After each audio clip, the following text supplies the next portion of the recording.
Now, when you turn on the faucet, it appears like the water is running clear, but if you let that water run and collect for a few minutes, all you're left with is this, a cup that looks more like a cup of lemonade than a cup of water. The sewage water was being discharged from the pumps you just saw and flowing around the grounds of the complex, all before leading here, where, as you can see, crews are working to build a levee to stop the water from flowing further before pumping it all off of the premises. Moore started Skyping with other schools through Skype's In the Classroom program, which allows teachers to connect their classrooms to the world. Behind me here is the Alabama Cruise Terminal, and that's where at some point today that Carnival cruise ship carrying over 3,000 passengers and over 1,000 crew workers will dock. It's smart that people take precautionary measures to protect themselves and their homes, and that's exactly what people have been doing all day at sites like this around Calcasieu Parish. So you can only imagine a lot of anxious and frustrated and nervous families here waiting to be reunited with their loved ones. Good morning, guys. Well, this is the home here in Jennings where late Sunday afternoon 2 bodies were found, and this site stayed an active crime scene late into the night, and this morning the investigation continues as to what exactly happened. The owner of a downtown Lake Charles business says that eliminating income tax in favor of higher sales taxes would be bad for business. Tonight I talk with Mayor Chris Duncan and the city inspector who pressured the complex to fix the problem. If I lost my job to get this place fixed for kids and families to be able to live here, then I lost my job for a good reason. Melissa Brown is the former property manager of the Parkway Apartments in Sulphur. After complaints from residents about raw sewage reached the mayor's office, the city became involved. I got an email this weekend from one of the tenants here, and I've yet to find out who the tenant is here. First thing Monday morning, we came back out, looked at the situation. This was the situation. Raw sewage flowing on the grounds of the property and building up in ponds, being discharged by pumps all around the back of the complex. They now know that the situation started as a result of a broken water main line. The sewage water was being discharged from the pumps you just saw and flowing around the grounds of the complex, all before leading here, where, as you can see, crews are working to build a levee to stop the water from flowing further before pumping it all off of the premises. But the question residents want to know is, why did it take so long to be addressed? They say it's been an ongoing problem, and those claims are backed up by the city inspector's investigation.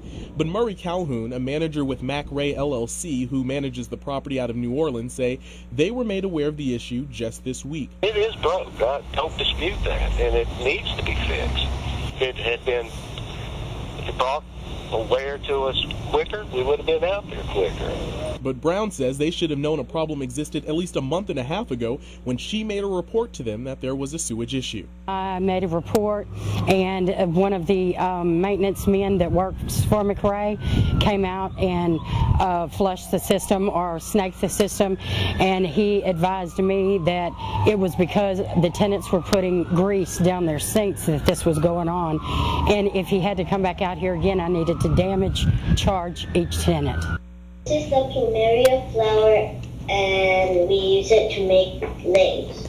That's a student from a school in Hawaii teaching these students in Miss Moore's first grade class at Pearl Watson in Lake Charles about cultural Hawaiian staples. Here, another student talks about the state's founder. And this is our founder. Her name is Pauahi.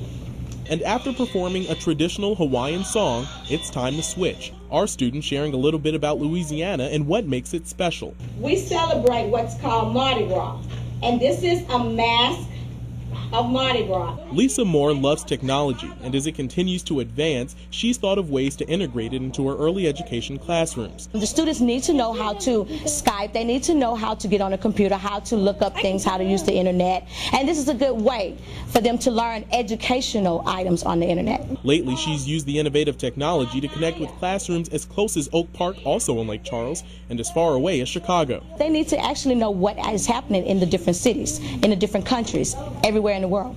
Moore started Skyping with other schools through Skype's In the Classroom program, which allows teachers to connect their classrooms to the world. So whether it's a local school, a school in Hawaii, or even right here in the 7 News studios, teachers can give their students an off-campus experience without even leaving the classroom.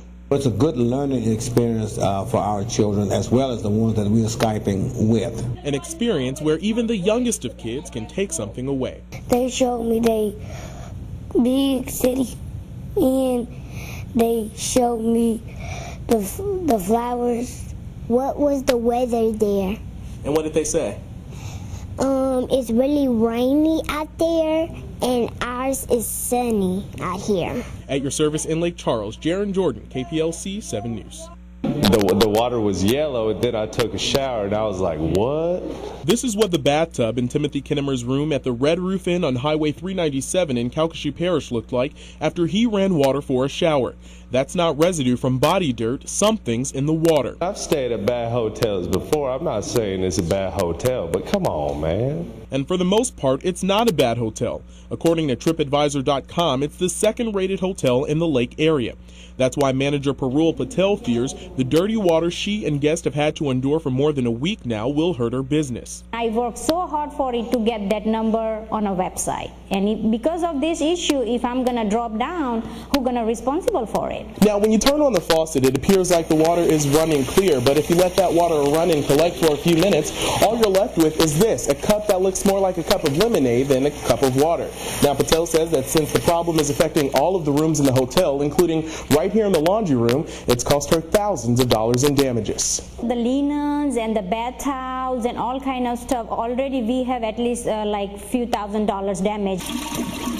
And it's not just the Red Roof Inn having problems. Nearby businesses have also noticed differences in their water supply.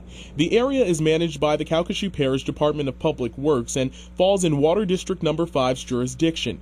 According to the Department of Health and Hospitals, 3,900 people depend on water from this district. Alan Wainwright, Director of Public Works, issued this statement to KPLC, saying in part, quote, "The district is aware that some customers are currently experiencing problems with discolored water, which is associated with the oxidation of natural iron particles found in drinking water.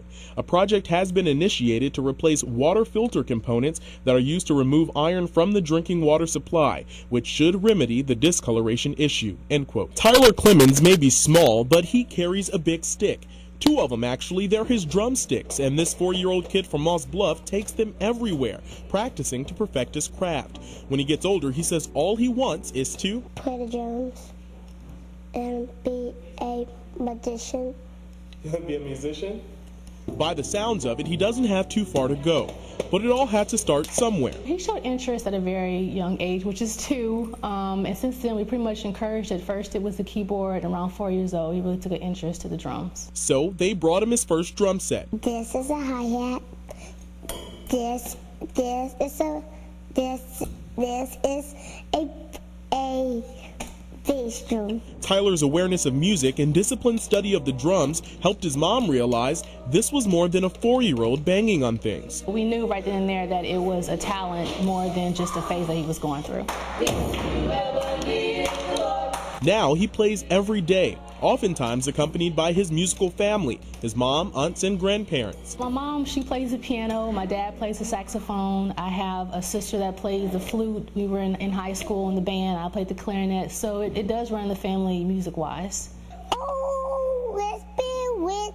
Recently, his skills earned him his first professional gig. Well, semi-professional. He plays the drums for the children's choir at his church, a foundation his mom says is the most important. As long as Tyler knows that he has God in his life, you know, that he could do anything he wants. So just find that purpose within himself through music. And if one instrument wasn't enough, he's working on his piano repertoire, one note at a time. For the 4-year-old who knows what it means to play the slow tempo, he shows no signs of slowing down.